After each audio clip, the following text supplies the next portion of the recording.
मेरे प्यारे देशवासियों, नमस्कार। आज देश के कई हिस्सों में सूर्य उपासना का महापर्व छठ मनाया जा रहा है।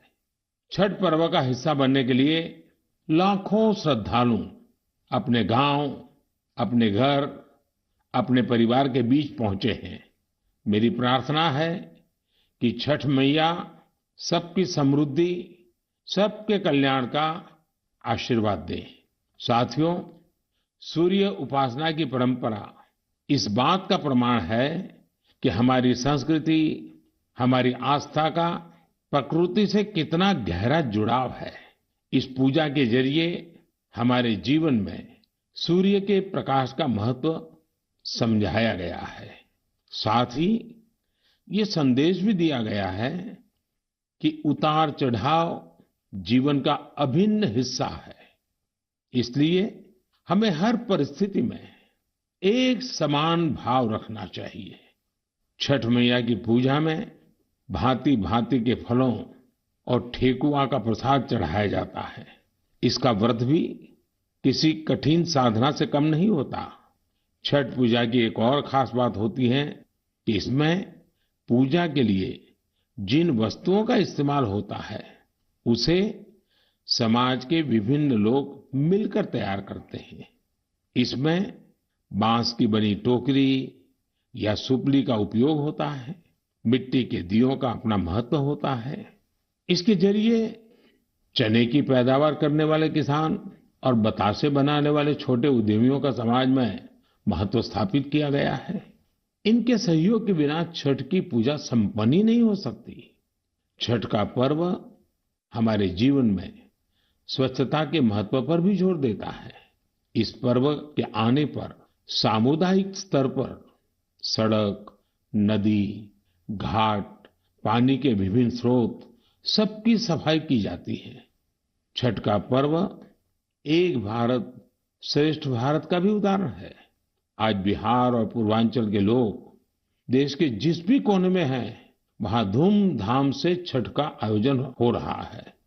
दिल्ली, मुंबई समेत महाराष्ट्र के अलग अलग जिलों और गुजरात के कई हिस्सों में छठ का बड़े पैमाने पर आयोजन होने लगा है। मुझे तो याद है, पहले गुजरात में उतनी छठ पूजा नहीं होती थी, लेकिन समय के साथ आज करीब करीब पूरे गुजरात में छठ पूजा के रंग नजर आने लगे हैं। ये देखकर मुझे भी बहुत खुशी होती है। आजकल हम देखते हैं विदेशों से भी छठ पूजा की कितनी भव्य तस्वीरें आती हैं। यानी भारत की समृद्ध विरासत, हमारी आस्था दुनिया के कोने कोने में अपनी पहचान बढ़ा रही है। इस महापर्व में शामिल होने वाले हर आस्थावान को मेरी तरफ से बहुत बहुत शुभकामनाएं। मेरे प्यारे देशवासियों, अभी हमने पवित्र छठ पूजा की बात की, भगवान सूर्य की उपासना की बात की। तो क्यों न सूर्य उपासना के साथ साथ आज हम उनके वरदान की भी चर्चा करें। सूर्य देव का ये वरदान है सौर ऊर्जा, सोलर एनर्जी। आज एक ऐसा विषय है जिसमें पूरी दुनिया अपना भविष्य देख रही है।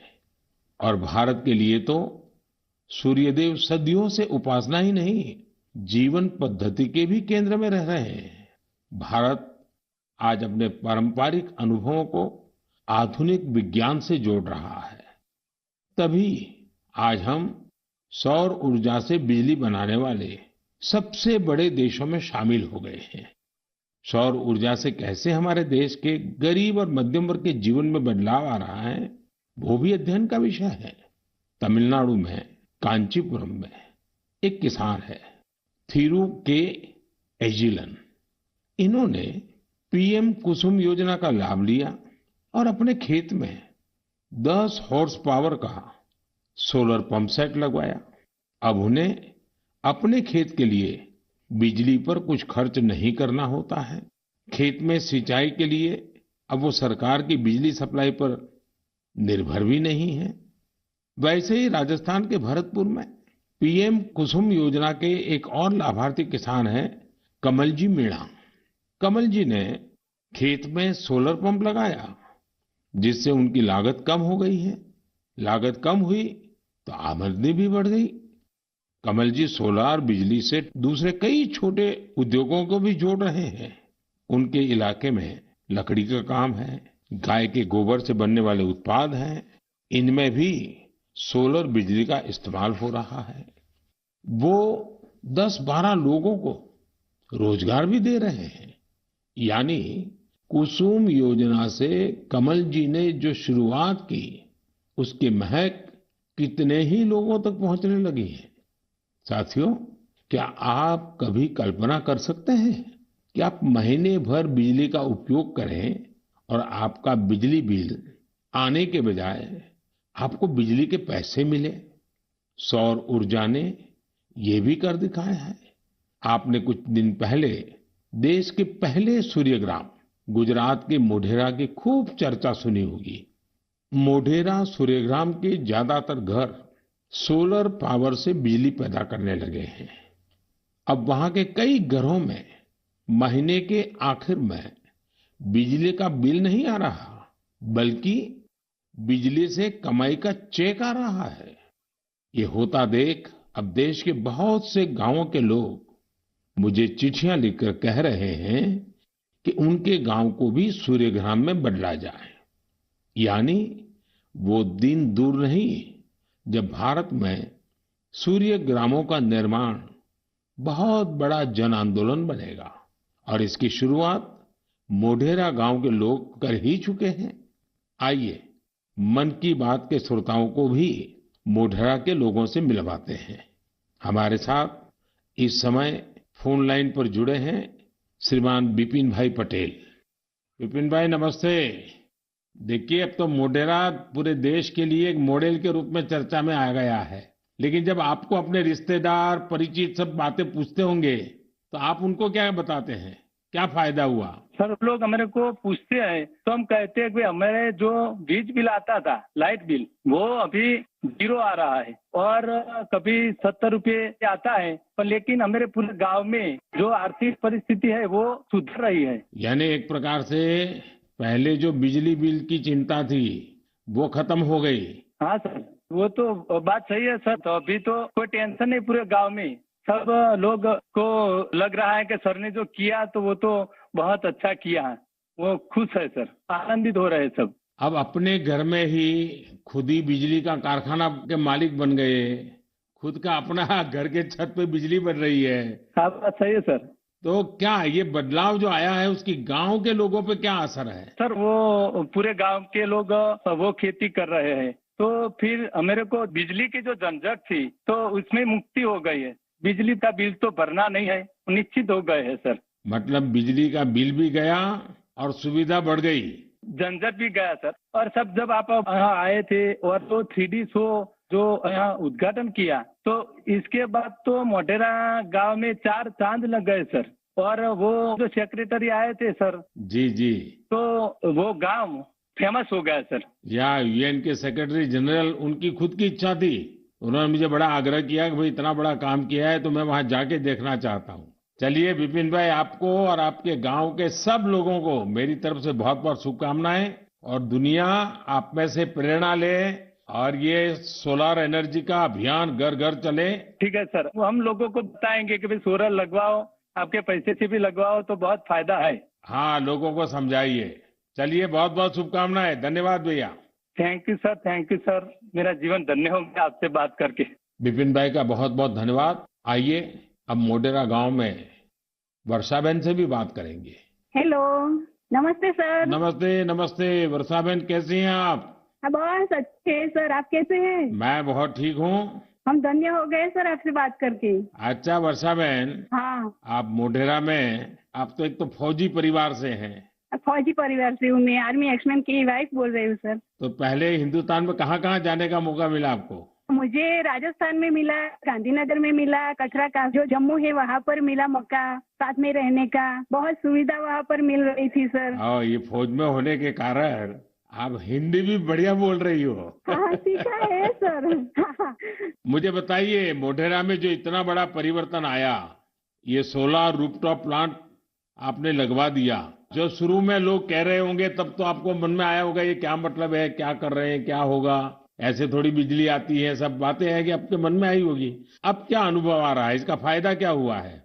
बहुत सर, फायदा तो फायदा ही फायदा हुआ है सर। हमारे गांव में तो रोज दिवाली मनाई जाती है आपकी वजह से। 24 घंटे हमें बिजली मिल रही है, बिल तो आता ही नहीं है बिल्कुल। हमारे घर में हमने इलेक्ट्रिक सब चीजें घर में ला रखी है सर, सब यूज कर रहे हैं हम आपकी वजह से सर। बिल आता ही नहीं है तो हम फ्री माइंड से सब यूज कर सकते हैं ना। ये बात सही है, आपने बिजली का अधिकतम उपयोग करने के लिए भी मन बना लिया है। बना लिया सर, बना लिया। अभी हमें कोई दिक्कत ही नहीं है, हम फ्री माइंड से सब जो वॉशिंग मशीन है, एसी है, सब चला सकते हैं सर। और गांव के बाकी लोग भी खुश हैं इसके कारण? बहुत बहुत खुश है सर। अच्छा, ये आपके पतिदेव तो वहाँ सूर्य मंदिर में काम करते हैं, तो वहाँ वो जो लाइट शो हुआ, इतना बड़ा इवेंट हुआ और अभी दुनिया भर के मेहमान आ रहे हैं। दुनिया भर के फॉरेनर आ सकते हैं और सर आपने वर्ल्ड में प्रसिद्ध कर दिया है हमारे गांव को। तो आपके पति को अब काम बढ़ गए होगा, इतने मेहमान वहाँ मंदिर में देखने के लिए आ रहे हैं। अरे कोई बात नहीं, जितना भी काम बढ़े सर, कोई बात नहीं, इसकी हमें कोई दिक्कत नहीं है हमारे पति को। बस आप विकास करते जाओ हमारे गांव का। अब गांव का विकास तो हम सबको मिल करके करना है। हाँ हाँ सर, हम आपके साथ हैं। और मैं तो मोढेरा के लोगों का अभिनंदन करूंगा, क्योंकि गांव ने इस योजना को स्वीकार किया और उनको विश्वास हो गया कि हाँ, हम अपने घर में बिजली बना सकते हैं। 24 घंटे सर हमारे घर में बिजली आती है और हम बहुत खुश हैं। चलिए, मेरी आपको बहुत शुभकामनाएं हैं। जो पैसे बचे हैं इसका बच्चों की भलाई के लिए उपयोग कीजिए। उन पैसों का उपयोग अच्छा हो ताकि आपका जीवन को फायदा हो। मेरी आपको बहुत शुभकामनाएं हैं और सब मोढेरा वालों को मेरे नमस्कार। साथियों, वर्षा बहन और विपिन भाई ने जो बताया है वो पूरे देश के लिए, गांवों शहरों के लिए एक प्रेरणा है। मोढेरा का ये अनुभव पूरे देश में दोहराया जा सकता है। सूर्य की शक्ति अब पैसे भी बचाएगी और आय भी बढ़ाएगी। जम्मू कश्मीर के श्रीनगर से एक साथी हैं मंजूर अहमद लईवाल। कश्मीर में सर्दियों के कारण बिजली का खर्च काफी होता है। इसी कारण मंजूर जी का बिजली का बिल भी 4,000 रुपये से ज्यादा आता था। लेकिन जब से मंजूर जी ने अपने घर पर सोलर रूफटॉप प्लांट लगवाया है, उनका खर्च आधे से भी कम हो गया है। ऐसे ही ओडिशा की एक बेटी कुन्नी देवरी सौर ऊर्जा को अपने साथ साथ दूसरी महिलाओं के रोजगार का माध्यम बना रही है। कुन्नी ओडिशा के केंदुझर जिले के करदापाल गांव में रहती है। वो आदिवासी महिलाओं को सोलर से चलने वाली रीलिंग मशीन पर सिल्क की कताई की ट्रेनिंग देती है। सोलर मशीन के कारण इन आदिवासी महिलाओं पर बिजली के बिल का बोझ नहीं पड़ता और उनकी आमदनी हो रही है। यही तो सूर्यदेव की सौर ऊर्जा का वरदान ही तो है। वरदान और प्रसाद तो जितना विस्तार हो उतना ही अच्छा होता है। इसलिए मेरी आप सबसे प्रार्थना है, आप भी इसमें जुड़े और दूसरों को भी जोड़े। मेरे प्यारे देशवासियों, अभी मैं आपसे सूरज की बातें कर रहा था। अब मेरा ध्यान स्पेस की तरफ जा रहा है। वो इसलिए क्योंकि हमारा देश सोलर सेक्टर के साथ ही स्पेस सेक्टर में भी कमाल कर रहा है। पूरी दुनिया आज भारत की उपलब्धियां देखकर हैरान है। इसलिए मैंने सोचा मन की बात के श्रोताओं को ये बताकर मैं उनकी भी खुशी बढ़ाऊं। साथियों, अब से कुछ दिन पहले आपने देखा होगा भारत ने एक साथ 36 सैटेलाइट्स को अंतरिक्ष में स्थापित किया है। दिवाली से ठीक एक दिन पहले मिली ये सफलता एक प्रकार से ये हमारे युवाओं की तरफ से देश को एक स्पेशल दिवाली गिफ्ट है।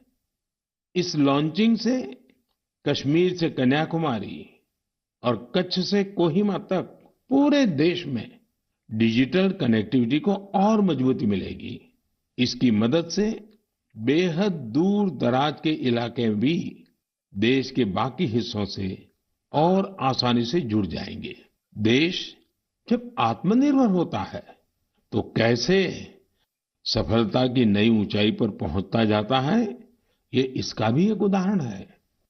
आपसे बात करते हुए मुझे वो पुराना समय भी याद आ रहा है जब भारत को क्रायोजेनिक रॉकेट टेक्नोलॉजी देने से मना कर दिया गया था, लेकिन भारत के वैज्ञानिकों ने ना सिर्फ स्वदेशी टेक्नोलॉजी विकसित की, बल्कि आज इसकी मदद से एक साथ दर्जनों सैटेलाइट्स अंतरिक्ष में भेज रहा है।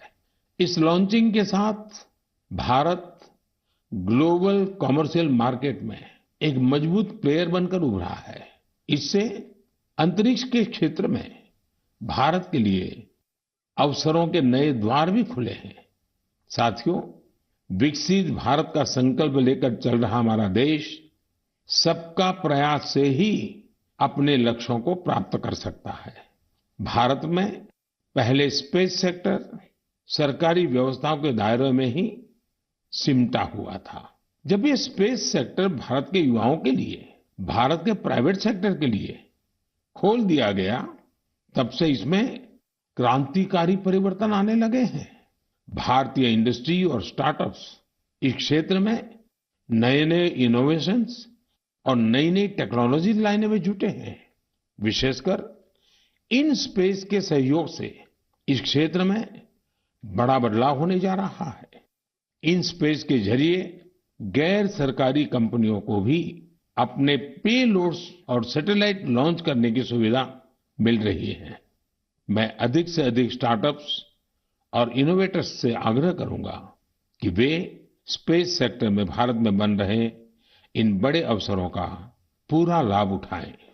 मेरे प्यारे देशवासियों, जब स्टूडेंट्स की बात आए, युवा शक्ति की बात आए, नेतृत्व शक्ति की बात आए, तो हमारे मन में घिसी पीटी पुरानी बहुत सारी धारणाएं घर कर गई है। कई बार हम देखते हैं कि जब स्टूडेंट पावर की बात होती है तो इसको छात्र संघ चुनावों से जोड़कर उसका दायरा सीमित कर दिया जाता है, लेकिन स्टूडेंट पावर का दायरा बहुत बड़ा है, बहुत विशाल है। स्टूडेंट पावर भारत को पावरफुल बनाने का आधार है। आखिर आज जो युवा है वही तो भारत को 2047 तक लेकर जाएंगे, जब भारत शताब्दी मनाएगा। युवाओं की ये शक्ति, उनकी मेहनत, उनका पसीना, उनकी प्रतिभा भारत को उस ऊंचाई पर लेकर जाएगी जिसका संकल्प देश आज ले रहा है। हमारे आज के युवा जिस तरह देश के लिए काम कर रहे हैं, नेशन बिल्डिंग में जुट गए हैं, वो देखकर मैं बहुत भरोसे से भरा हुआ हूं। जिस तरह हमारे युवा हैकेथॉन्स में प्रॉब्लम सॉल्व करते हैं, रात रात भर जागकर घंटों काम करते हैं, वो बहुत ही प्रेरणा देने वाला है। बीते वर्षों में हुए हैकाथॉन्स ने देश के लाखों युवाओं ने मिलकर बहुत सारे चैलेंजेस को निपटाया है, देश को नए सॉल्यूशंस दिए हैं। साथियों, आपको याद होगा मैंने लाल किले से जय अनुसंधान का आह्वान किया था। मैंने इस दशक को भारत का टेकेड बनाने की बात भी कही थी। मुझे ये देखकर बहुत अच्छा लगा। इसकी कमान हमारी आईआईटीज के स्टूडेंट्स ने भी संभाल ली है। इसी महीने 14-15 अक्टूबर को सभी 23 आईआईटीज अपने इनोवेशंस और रिसर्च प्रोजेक्ट को प्रदर्शित करने के लिए पहली बार एक मंच पर आए।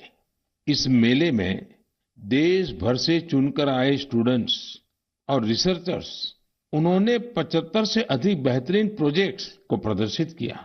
Health care, agriculture, robotics, semiconductors, 5G communications, ऐसी ढेर सारी थीम्स पर ये प्रोजेक्ट बनाए गए थे।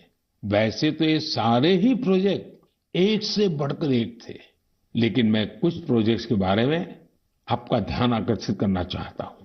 जैसे आईआईटी भुवनेश्वर की एक टीम ने नवजात शिशुओं के लिए पोर्टेबल वेंटिलेटर विकसित किया है।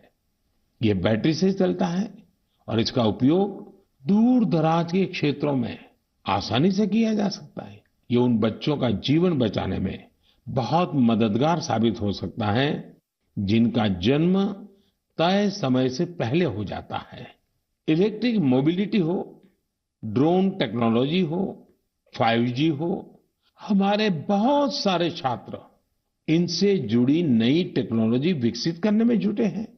कई सारी IITs मिलकर एक बहुभाषक प्रोजेक्ट पर भी काम कर रही है, जो स्थानीय भाषाओं को सीखने के तरीके को आसान बनाता है।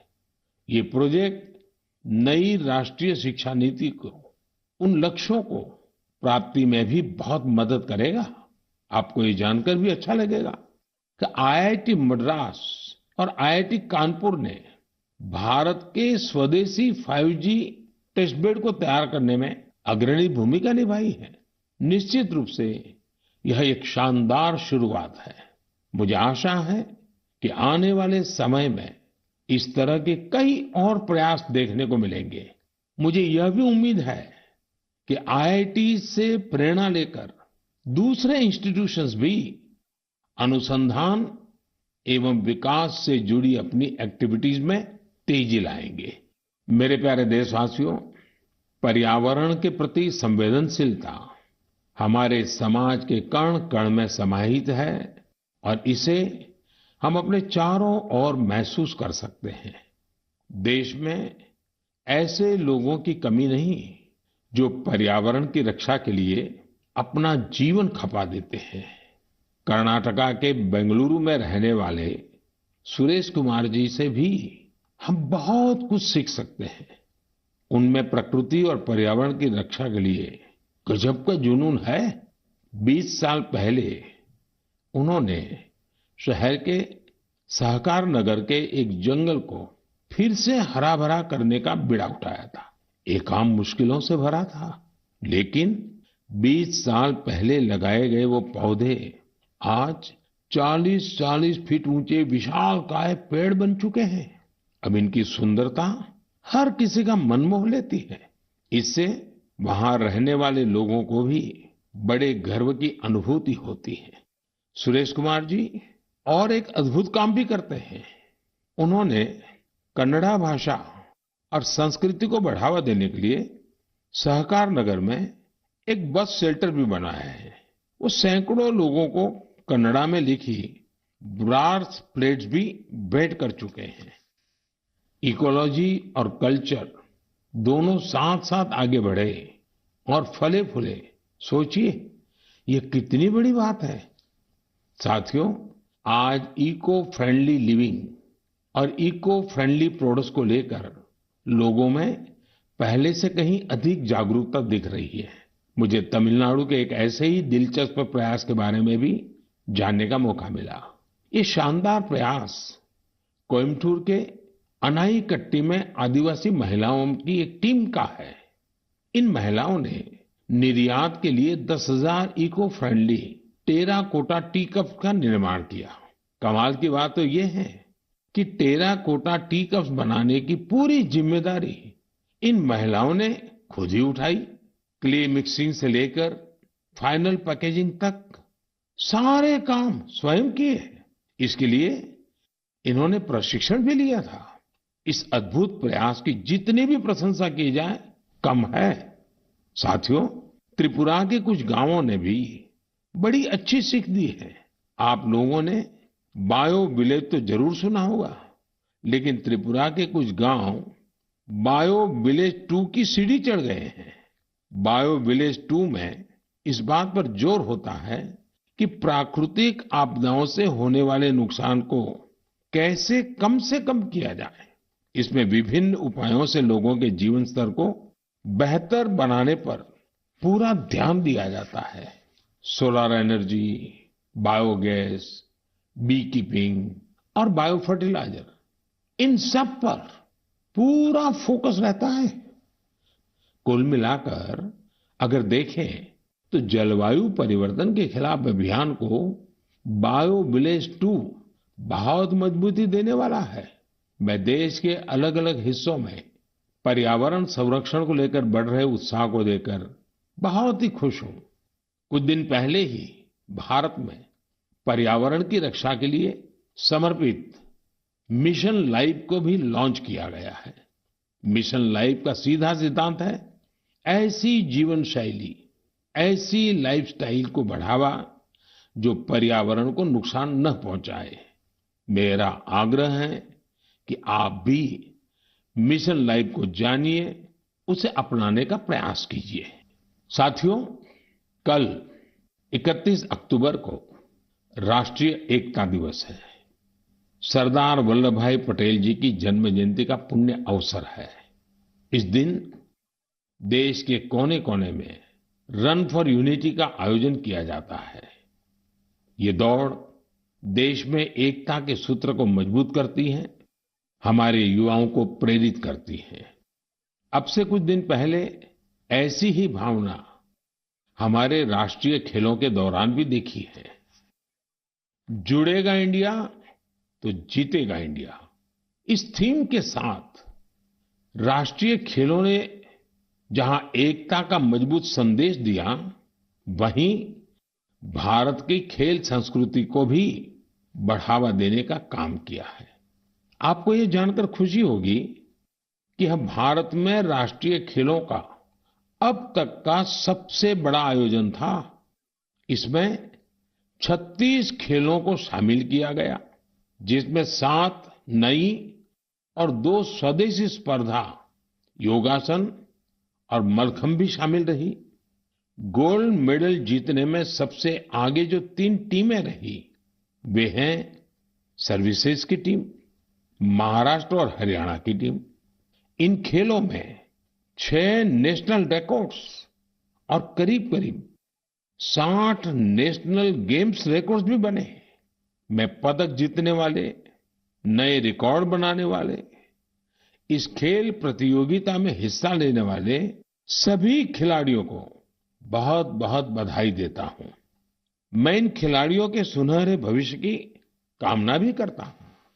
साथियों, मैं उन सभी लोगों की भी हृदय से प्रशंसा करना चाहता हूं जिन्होंने गुजरात में हुए राष्ट्रीय खेलों के सफल आयोजन में अपना योगदान दिया।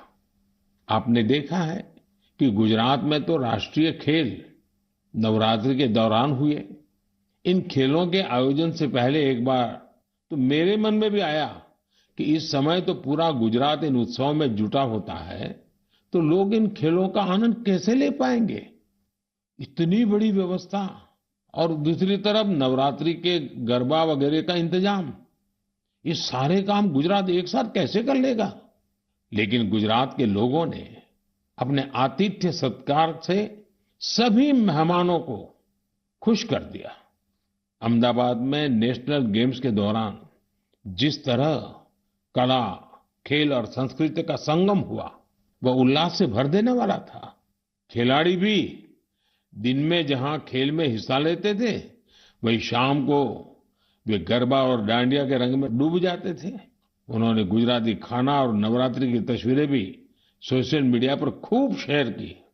ये देखना हम सभी के लिए बहुत ही आनंददायक था। आखिरकार इस तरह के खेलों से भारत की विविध संस्कृतियों के बारे में भी पता चलता है। ये एक भारत श्रेष्ठ भारत की भावना को भी उतना ही मजबूत करते हैं। मेरे प्यारे देशवासियों, नवंबर महीने में 15 तारीख को हमारा देश जनजातीय गौरव दिवस मनाएगा। आपको याद होगा, देश ने पिछले साल भगवान बिरसा मुंडा की जन्म जयंती के दिन आदिवासी विरासत और गौरव को सेलिब्रेट करने के लिए ये शुरुआत की थी। भगवान बिरसा मुंडा ने अपने छोटे से जीवन काल में अंग्रेजी हुकूमत के खिलाफ लाखों लोगों को एकजुट कर दिया था। उन्होंने भारत की आजादी और आदिवासी संस्कृति की रक्षा के लिए अपना जीवन बलिदान कर दिया था। ऐसा कितना कुछ है जो हम धरती आबा बिरसा मुंडा से सीख सकते हैं। साथियों, जब धरती आबा बिरसा मुंडा की बात आती है, छोटे से की तरफ नजर करते हैं, आज भी हम उसमें से बहुत कुछ सीख सकते हैं। और धरती आबा ने तो कहा था, ये धरती हमारी है, हम इसके रक्षक हैं। उनके इस वाक्य में मातृभूमि के लिए कर्तव्य भावना भी है और पर्यावरण के लिए हमारे कर्तव्यों का एहसास भी है। उन्होंने हमेशा इस बात पर जोर दिया था कि हमें हमारी आदिवासी संस्कृति को भूलना नहीं है, उससे रत्ती भर भी दूर नहीं जाना है। आज भी हम देश के आदिवासी समाजों से प्रकृति और पर्यावरण को लेकर बहुत कुछ सीख सकते हैं। साथियों, पिछले साल भगवान बिरसा मुंडा की जयंती के अवसर पर मुझे रांची के भगवान बिरसा मुंडा म्यूजियम के उद्घाटन का सौभाग्य प्राप्त हुआ था। मैं युवाओं से आग्रह करना चाहूंगा कि उन्हें जब भी समय मिले वे इसे देखने जरूर जाएं। मैं आपको ये भी बताना चाहता हूं कि 1 नवंबर यानी परसों मैं गुजरात राजस्थान के बॉर्डर पर मौजूदा मानगढ़ में रहूंगा। भारत के स्वतंत्रता संग्राम और हमारी समृद्ध आदिवासी विरासत में मानगढ़ का बहुत ही विशिष्ट स्थान रहा है। यहाँ पर नवंबर 1913 में एक भयानक नरसंहार हुआ था, जिसमें अंग्रेजों ने स्थानीय आदिवासियों की निर्ममता पूर्वक हत्या कर दी थी। बताया जाता है कि इस नरसंहार में 1000 से अधिक आदिवासियों को अपनी जान गंवानी पड़ी थी। इस जनजातीय आंदोलन का नेतृत्व गोविंद गुरु जी ने किया था, जिनका जीवन हर किसी को प्रेरित करने वाला है। आज मैं उन सभी आदिवासी शहीदों और गोविंद गुरु जी के अदम्य साहस और शौर्य को नमन करता हूं। हम इस अमृत काल में भगवान बिरसा मुंडा, गोविंद गुरु और अन्य स्वतंत्र सेनानियों के आदर्शों का जितनी निष्ठा से पालन करेंगे, हमारा देश उतनी ही ऊंचाइयों को छुएगा। मेरे प्यारे देशवासियों, आने वाली 8 नवंबर को गुरुपुरब है। गुरु नानक जी का प्रकाश पर्व जितना हमारी आस्था के लिए महत्वपूर्ण है, उतना ही हमें इससे सीखने को भी मिलता है। गुरु नानक देव जी ने अपने पूरे जीवन मानवता के लिए प्रकाश फैलाया।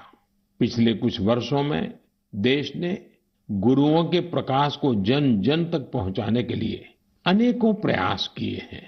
हमें गुरु नानक देव जी का 550वां प्रकाश पर्व देश और विदेश में व्यापक स्तर पर मनाने का सौभाग्य मिला था। दशकों के इंतजार के बाद करतारपुर साहिब कॉरिडोर का निर्माण होना भी उतना ही सुखद है। कुछ दिन पहले ही मुझे हेमकुंड साहिब के लिए रोपवे के शिलान्यास का भी सौभाग्य मिला है। हमें हमारे गुरुओं के विचारों से लगातार सीखना है, उनके लिए समर्पित रहना है। इसी दिन कार्तिक पूर्णिमा का भी है।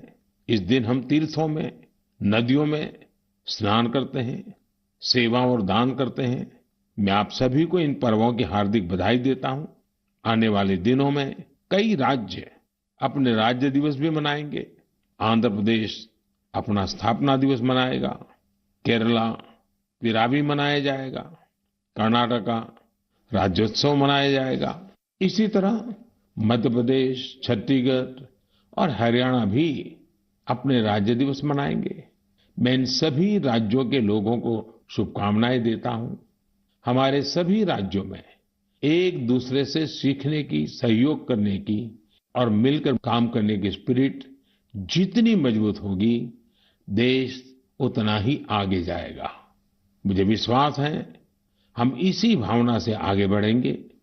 आप सब अपना ख्याल रखिए, स्वस्थ रहिए। मन की बात की अगली मुलाकात तक के लिए मुझे आज्ञा दीजिए। नमस्कार, धन्यवाद। प्रधानमंत्री नरेंद्र मोदी को आप इस वक्त सुन रहे थे। मन की बात कार्यक्रम में देश को संबोधित कर रहे थे प्रधानमंत्री। उन्होंने कई बड़ी बातें कही हैं। शुरुआत उन्होंने छठ पूजा की बधाई के साथ की है और इसके साथ फिर वो सूर्य की उपासना के साथ सौर ऊर्जा के इस्तेमाल की तरफ भी आगे बढ़े और उन्होंने कहा कि सौर ऊर्जा के जरिए जो वैकल्पिक ऊर्जा की व्यवस्था है वो देश के जिन हिस्सों में हो रही है उनका उत्साह बढ़ाने की आवश्यकता है। मोढेरा देश का पहला ऐसा गांव है जो पूरी तरह से सौर ऊर्जा की मदद से चल रहा है। ज्यादातर घरों में सौर ऊर्जा से ही बिजली की आपूर्ति हो रही है। प्रधानमंत्री नरेंद्र मोदी ने देशवासियों को छठ पूजा की बधाई दी है।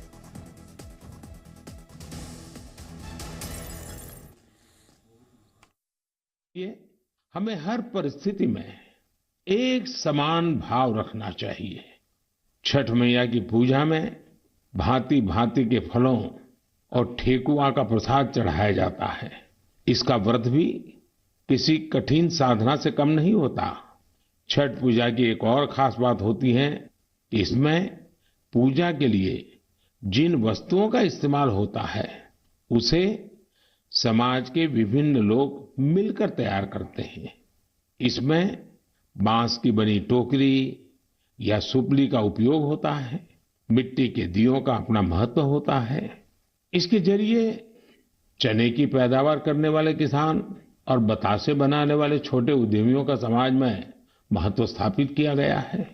इनके सहयोग के बिना छठ की पूजा संपन्न ही नहीं हो सकती। छठ का पर्व हमारे जीवन में स्वच्छता के महत्व पर भी जोर देता है। इस पर्व के आने पर सामुदायिक स्तर पर सड़क, नदी, घाट, पानी के विभिन्न स्रोत सबकी सफाई की जाती है। छठ का पर्व एक भारत श्रेष्ठ भारत का भी उदाहरण है। आज बिहार और पूर्वांचल के लोग देश के जिस भी कोने में हैं, वहां धूमधाम से छठ का आयोजन हो रहा है। दिल्ली, मुंबई समेत महाराष्ट्र के अलग अलग जिलों और गुजरात के कई हिस्सों में छठ का बड़े पैमाने पर आयोजन होने लगा है। मुझे तो याद है, पहले गुजरात में उतनी छठ पूजा नहीं होती थी, लेकिन समय के साथ आज करीब करीब पूरे गुजरात में छठ पूजा के रंग नजर आने लगे हैं। ये देखकर मुझे भी बहुत खुशी होती है। आजकल हम देखते हैं विदेशों से भी छठ पूजा की कितनी भव्य तस्वीरें आती हैं। यानी भारत की समृद्ध विरासत, हमारी आस्था दुनिया के कोने कोने में अपनी पहचान बढ़ा रही है। इस महापर्व में शामिल होने वाले हर आस्थावान को मेरी तरफ से बहुत बहुत शुभकामनाएं। तो सुना आपने, प्रधानमंत्री ने छठ पूजा के विस्तार के बारे में भी चर्चा की और उन्होंने कहा कि पहले गुजरात में छठ पूजा उतने व्यापक स्तर पर नहीं होती थी, लेकिन धीरे धीरे गुजरात में ही नहीं बल्कि देश के कई हिस्सों में, चाहे महाराष्ट्र हो, मुंबई हो, दिल्ली हो, देश के अनेक हिस्सों में छठ पूजा भव्य तरीके से मनाई जाने लगी है। यहां तक कि विदेशों में भी छठ पूजा की भव्य तस्वीरें लगातार सामने आती रहती हैं। छठ व्रत के संकल्प के विषय में, छठ के महत्व के विषय में, स्वच्छता के विषय में भी प्रधानमंत्री ने बात की है। और ये कुछ तस्वीरें जब लोग प्रधानमंत्री के मन की बात सुन रहे थे।